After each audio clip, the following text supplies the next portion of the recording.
Okay, the moment, I think it's fair to say, the moment we've all been waiting for is finally here. Uh-huh. The Life of a Showgirl, Taylor Swift's 12th studio album, dropped just 2 days ago, October 3rd, 2025. And the Swiftie-verse is, well, doing exactly what it does best. Oh, absolutely. Full dissection mode. Yeah. Every word, every chord change, every tiny production choice is under the microscope. It really is a global cultural moment, isn't it? But as we started digging into the sources for this deep dive, the reviews, the lyrical breakdowns, the production notes, one finding just jumped out. More than anything else. Yeah, more than anything else we've tracked in her work over, the last decade and a half. This album, Showgirl, it confirms this, revolutionary shift, a fundamental change in her relationship pattern. Okay, hold on. Revolutionary. Yeah. Fundamental. Those are big words. They are, but I think they fit. After nearly 20 years, those predictable, sometimes chaotic cycles that really fueled so much of her art. The ones we've mapped out so many times. Exactly. They seem to have been completely, and I mean definitively, interrupted, broken. Right, let's unpack that because, we've spent years analyzing her career, and those patterns were almost mathematically clear sometimes. Painfully clear. Yeah, you had the idealization phase, then the conflict, the processing, often through the music itself, and then, the inevitable fallout. Which, let's be honest, while it must have been emotionally brutal for her, it did produce some truly incredible generation-defining art. No question. But now you're saying we have actual evidence, lyrical, sonic, contextual, that this relationship with Travis Kelce has genuinely catalyzed some deep, lasting personal growth, enough to break that cycle. That's precisely what the analysis suggests. So our mission today, for you listening, is to really give you the shortcut to understanding that evidence, the proof of that growth, that personal evolution that seems to have fundamentally shifted her whole creative operating system. From reactive to proactive, you said. Exactly. Moving away from reactive songwriting, music triggered by trauma or drama or some kind of conflict, towards proactive songwriting, art that's actually created from a place of settled, secure partnership. And that word security feels like the absolute key here, doesn't it? It's the frame for this whole discussion. It has to be. The energy that just saturates the life of a showgirl.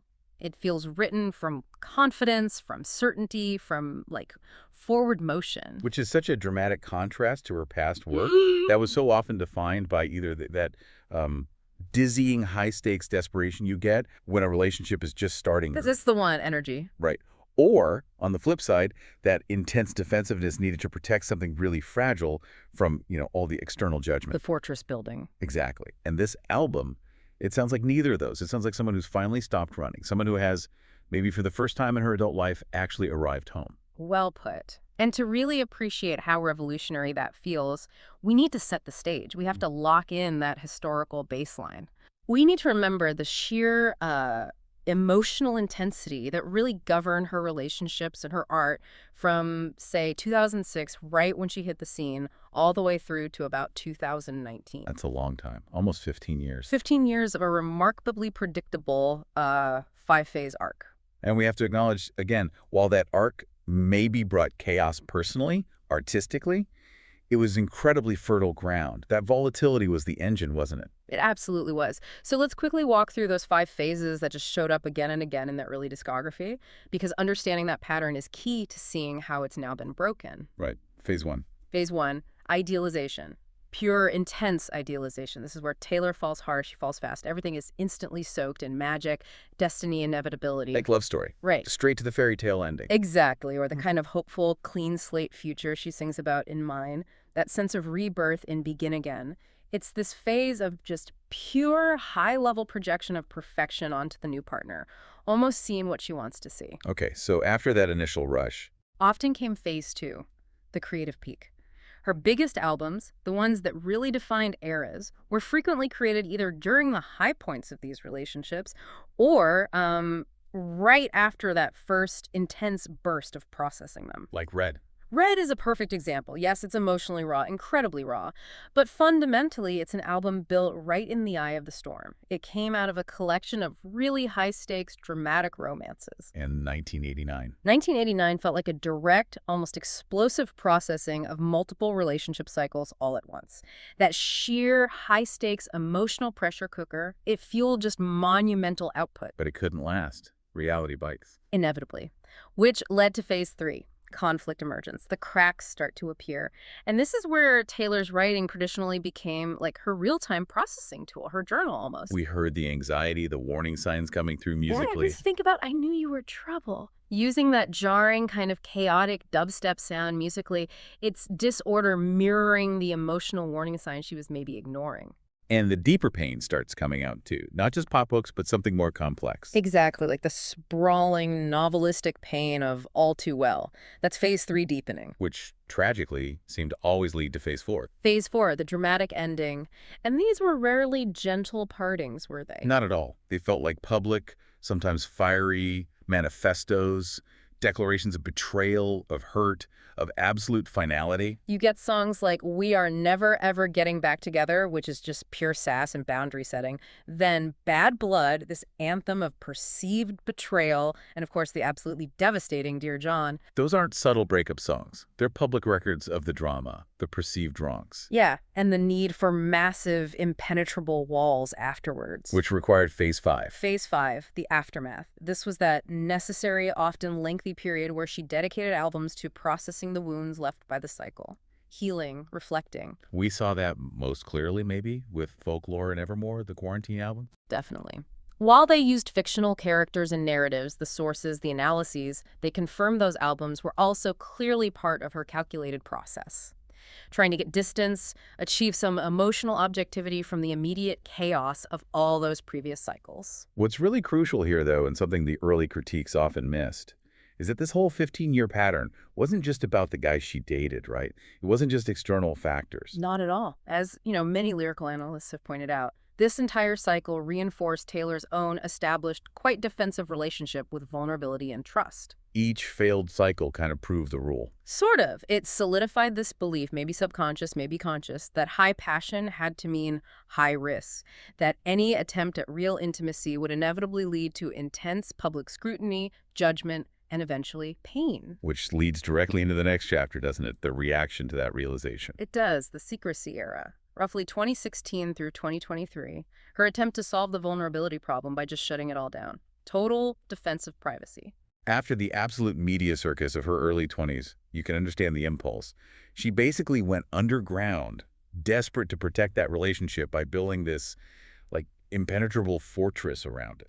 Understandable, yes, but the reports, the lyrics from that time, they reveal the pretty brutal cost of that strategy. Yeah, it seems defined by just sheer exhaustion, the constant pressure of not just having a relationship, but actively hiding it. If you listen closely to some of those songs, especially the deep cuts like Hoax on Folklore, you don't just hear sadness, you hear fatigue, like bone-deep weariness from the sheer effort of concealment. And that feeling of being stuck, emotionally frozen, unable to move forward, but also unable to truly retreat. That's captured so tragically, I think, in Right Where You Left Me. That image of being frozen in place. It feels like she couldn't reconcile the demands of her huge public life with just wanting ordinary, unobserved intimacy. And even when she tried to frame that isolation more positively, like in Lavender Haze, which sounds celebratory on the surface. Right, it was presented as this romantic bubble. But the detailed lyrical analysis, the sources suggest, it actually reveals a really defensive stance, doesn't it?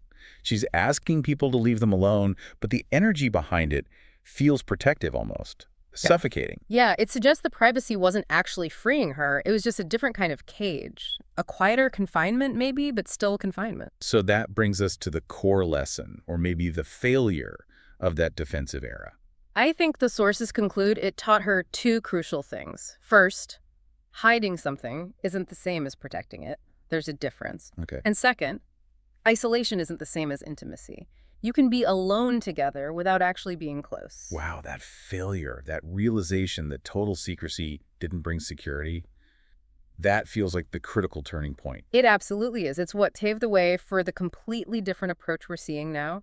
The radical openness, the health, the security that just seems woven into the DNA of the life of a showgirl. So if isolation failed, what's the new formula?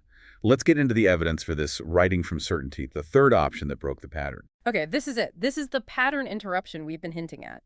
The life of a showgirl seems to introduce a completely new framework into her discography. It's music written from a place of, unshakable security, certainty. Not desperation, not obsession, not those defensive walls. And for Taylor Swift, given that history we just laid out, that really is unprecedented. Truly unprecedented. But here's why I want to push back a little. We have seen intense idealization before, haven't we? Phase one, we saw hints of it maybe with Joe Alwyn early on, certainly in the early days of other relationships. How do the sources convince us that this Kelce idealization, if you want to call it that, is structurally different? Isn't it just phase one again, maybe with a different guy? That is a really fair challenge, and I think the answer lies less in the feeling of idealization and more in the public management of the relationship, how they handle being seen. Okay. In the past, that phase one idealization was usually followed either by intense secrecy, trying to hide it completely, or by attempts to just shut down any public engagement about it. The fortress walls go up. Right. But with Travis, it seems she's found what some analysts are calling the third option. It's this balance where they handle visibility strategically, but also crucially, joyfully. So public when it makes sense, but with clear private boundaries. Exactly. They seem public when it serves the relationship, when it's about mutual support, but they maintain these clear, non-negotiable boundaries around what is just theirs. It's not the media frenzy of her early career. Definitely not. And it's also not the stifling defensive privacy of the last era either. Correct. The sources consistently point out that their public appearances, Taylor cheering at Chiefs games, Travis showing up at the Eras Tour, they don't feel performative. Yeah, there's different energy. It feels like authenticity over performance. The analysis suggests there's no underlying pressure to prove something to the cameras. They aren't trying to sell us a narrative. They're just There. supporting each other. It looks like it. Just celebrating each other's professional worlds, Travis supporting her tour, Taylor genuinely cheering in the stands.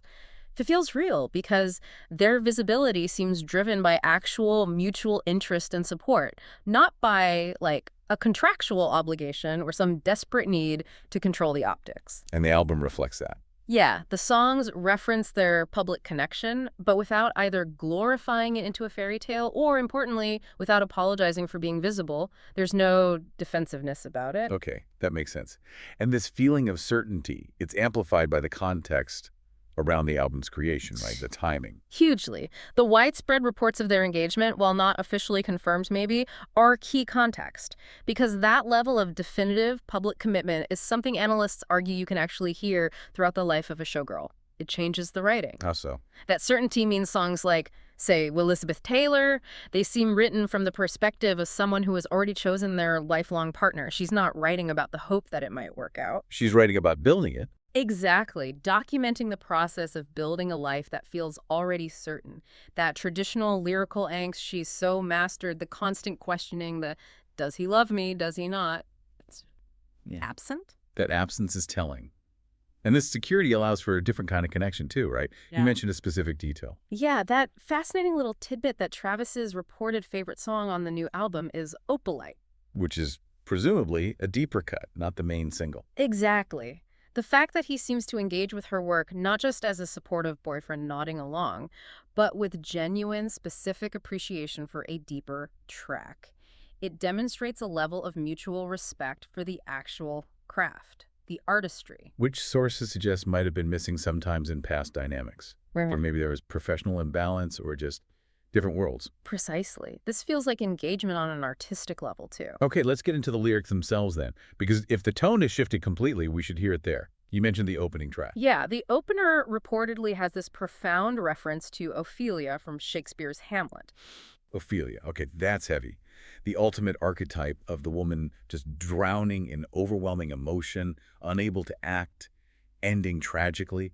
If Taylor's referencing her, that's a dark start. It could be dark, but the way she uses it, the lyricism, provides what some are calling the Ophelia flip. A flip. And Instead of playing out that tragic narrative, Taylor reportedly sings something like she might have drowned in the melancholy, acknowledging that potential fate if she hadn't been saved, essentially, by this true love. wow, so it's spoken from hindsight, from safety. Exactly. It's a voice speaking from a position of powerful hindsight and total conviction. She's looking back at the painful, volatile life she could have kept living, that old cycle we talked about, and celebrating the partner who provided the certainty, the stability, to pull her out of that emotional undertow. So it's a testament to stability, not a cry for help from within the melancholy. Precisely. It's the sound of maturity, recognizing the past danger while fully celebrating the present safety.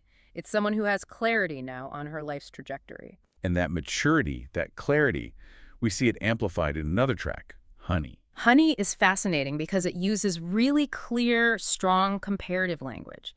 The sources suggest this track explicitly reframes the negative treatment she might have endured in past relationships by directly contrasting it with the treatment she receives now.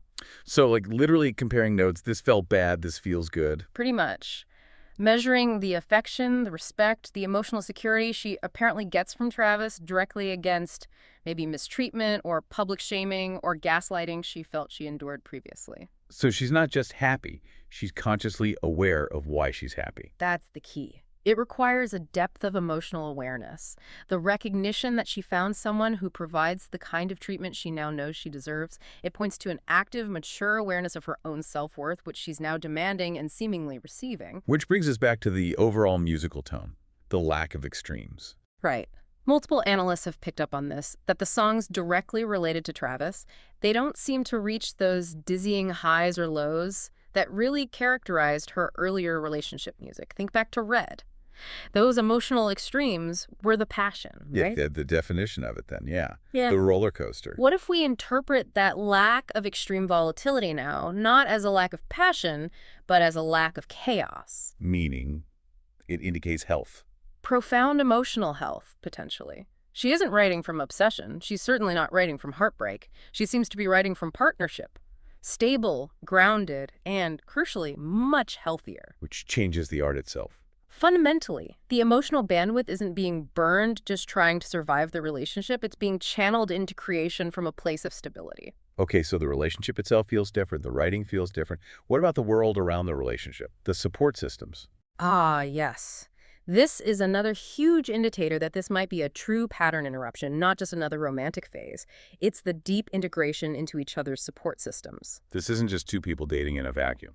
Not at all. It's about their families, their friends, their massive professional worlds actually blending seemingly quite successfully. Let's start with the family aspect, the Kelce family factor, as the outline calls it. Yeah, the sources really emphasize how significant this is. For someone as globally famous as Taylor, integrating into a genuinely tight-knit, successful, and also quite media-savvy family unit, that's rare. Usually it went one of two ways before, right? Either extreme secrecy, hiding the partner, The secrecy era model. or the partner had to kind of enter her established, very protected, almost isolated world. Right, it was assimilation or separation, basically. But here, the integration seems different, and the sources stress the genuine nature of the acceptance. This isn't just, being nice to their son's famous girlfriend. It doesn't appear to be. The analysis points to the Kelce family ethos. They seem to thrive on collective success, open communication. One person's win is the family's win. It's not competitive or suspicious. And we see examples. Specific reports mention how easy and non-performative Taylor seemed at, say, Donna Kelce's 70th birthday party or other really close family events. When you see Donna or Jason Kelce talk about her, there's this genuine affection. It reads as full integration, not just polite tolerance. And crucially, it's reciprocal. It's not just her joining their world. That's key. The reciprocity has been noted. Travis is reportedly showing up at Swift family gatherings, engaging comfortably with her parents, her brother. This kind of mutual family blending where both sides seem equally involved and at ease. That signifies a commitment level, a partnership level, beyond what we've seen publicly documented before. Okay, so family integration is one pillar. What about professionally? They're both titans in their fields. And this mutual respect extends deeply into their professional lives. This is another area where the partnership seems truly different.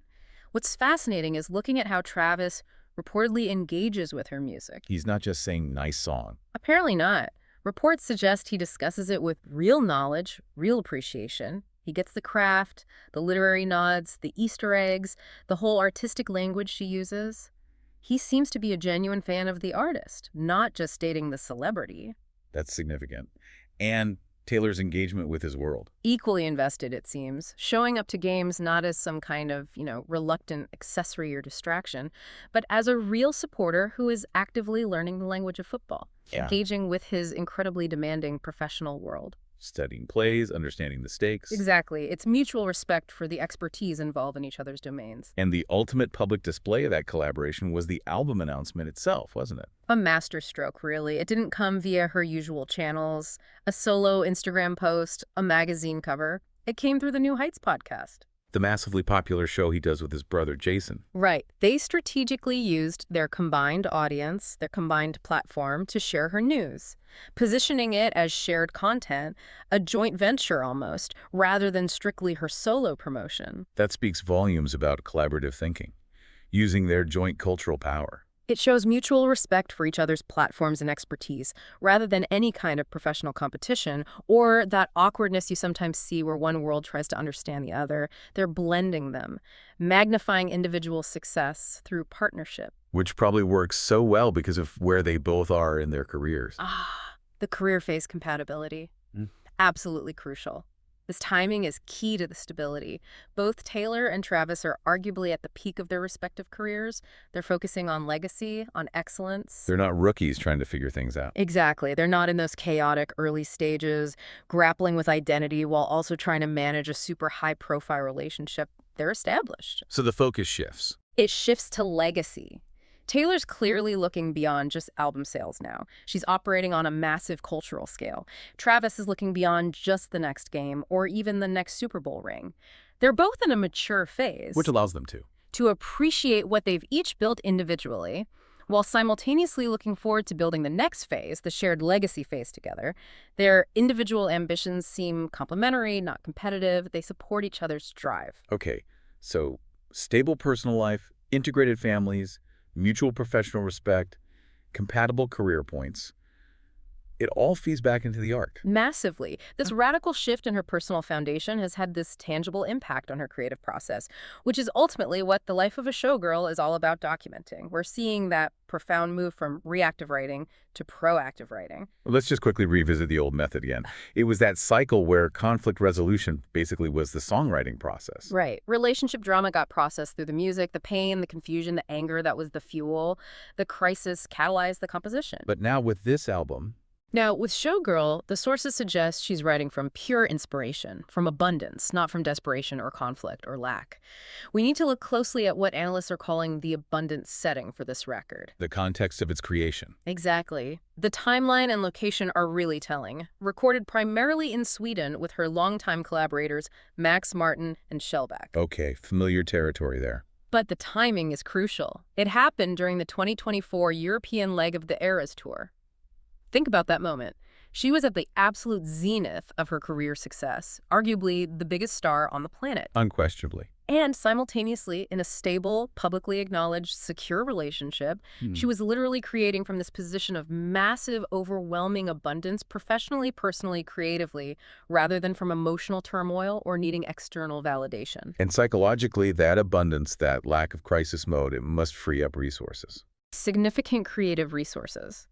When your brain isn't constantly diverting energy to threat assessment, conflict management, damage control, like it probably was during the secrecy era, your creative prefrontal cortex gets frayed up. Allows for bigger picture thinking. Exactly. Longer term, more complex project planning.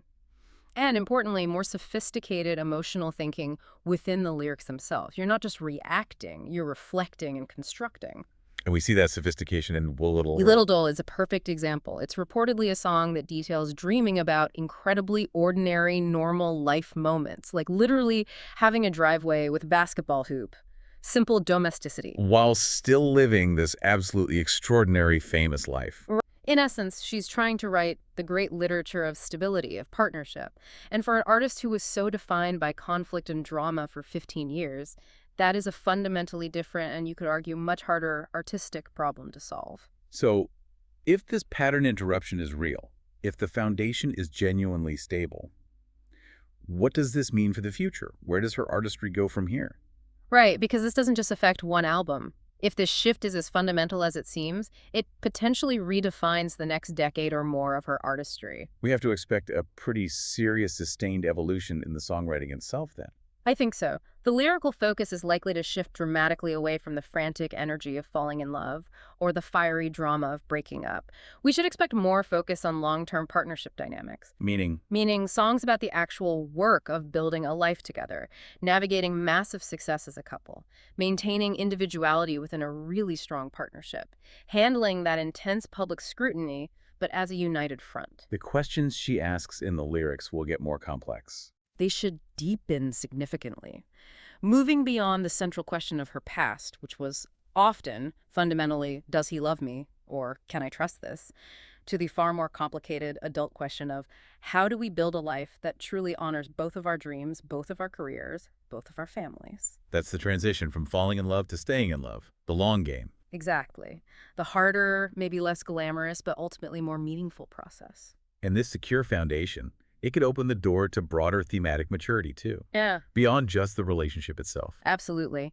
The Life of a Showgirl explores integrating fame and ordinary life, but future albums. They might delve deeper into concepts like legacy building, beyond just career achievements, maybe the complexities of family planning and the glare of the public eye, exploring the kind of cultural impact you can have through intentional combined effort. Moving beyond just parallel success stories. Right. Not just two highly successful people operating side by side in different orbits, but creating something truly blended, intentionally intertwined, which could lead to more collaborative and blended projects. Leveraging their combined influence. Strategically, we could easily imagine down the line creative content, maybe a documentary series, maybe some kind of sophisticated multimedia project that successfully bridges the music world and the sports world. Things that appeal to Swifties, who now maybe follow football, and NFL fans who've maybe come to appreciate her music through Travis. Exactly. That's a truly unprecedented kind of cultural reach and strategic blending of audiences. And finally, maybe most importantly for the art itself,